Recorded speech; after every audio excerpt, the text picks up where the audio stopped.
This is a demonstration of problems that happen in watercolour and what to do about them, and some general tips on watercolour and control of watercolour. I've mixed up some dark blue paint and I'm going to start at the top working a wash.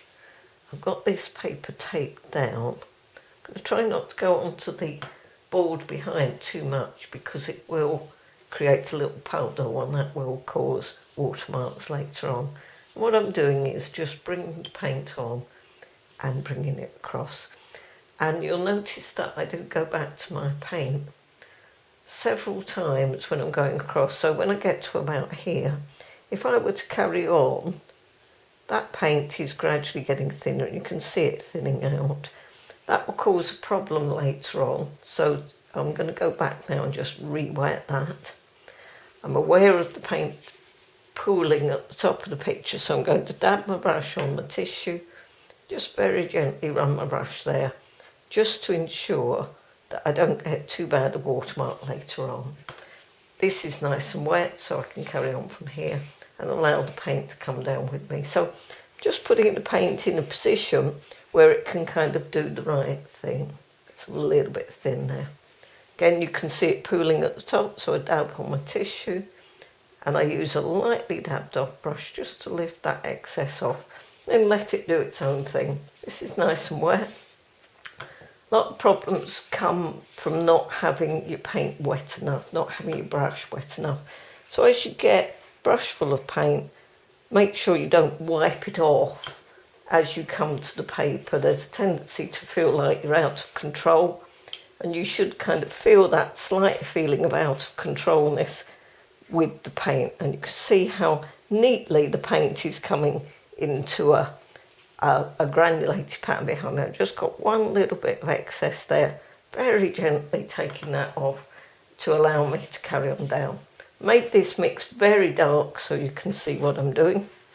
And we're going to pretend at one point that I've come across and I've missed a section. So there's a little patch of white paper there. It's very important that I correct that now. Do not keep going.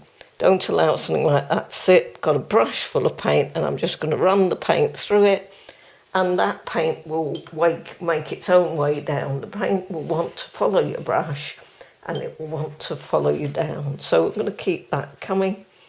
Very important not to let it fit too long and to keep it wet and keep it moving and not to scrub. So again, another thing that I find sometimes I watch people doing this, you don't need to do this. You place the paint in position and you allow it to find its own way and it will follow you. And this isn't at an angle, this is on the flat.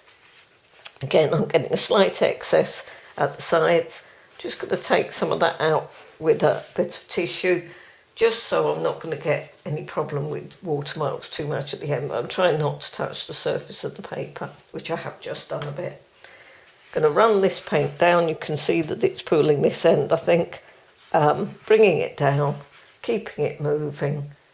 And then at the bottom, when we come to the bottom, filling in. Again, making sure you go back to your paint if you need extra, and you'll see how wet that is. And then at the very end, I just dab on my tissue and take it off. Very important you don't squeeze the brush out. And as you take off, the brush will absorb to a certain point and then the paint will begin to pool around the end of the brush. Then you dab off again and carry on from where you've got to. That way you won't get watermarks forming or you minimise the chance. I've just got a little puddle on the edge, so I may get a watermark later on because I've had to take my paper down. What I'm now going to do is show what can happen if you've got an area in the middle that you feel looks wrong.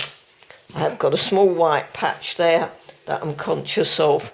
I'm going to leave that alone for the moment. But what I'm going to do is pretend that I can see something in the middle that I don't like the look of. And the tendency is to want to go in and kind of go, I'll put that right. Now, as you do that, and I'm now going to stop fiddling, what is now happening is I have now introduced fatter water against paint or water that was beginning to dry a little bit. And the fatter water will now spread into that thinner water and push the pigment ahead of it. And that's what happens when you get a watermark. A watermark is formed by fatter paint or water meeting thinner paint or water. The water then tries to level itself out and we get telltale signs of a lovely watermark. Most important thing at this stage is not to fiddle. It doesn't matter how bad this looks, do not try and correct it. It will be really difficult. You will find that you really want to go back and fiddle with it, try and correct it.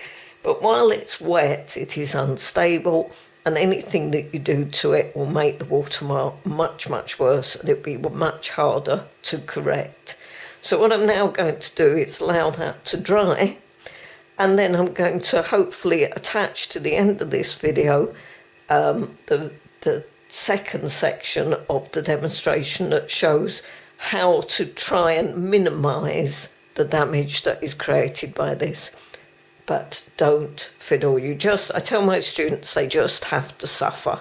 So you basically have to suffer watching it do whatever it's going to do. Okay.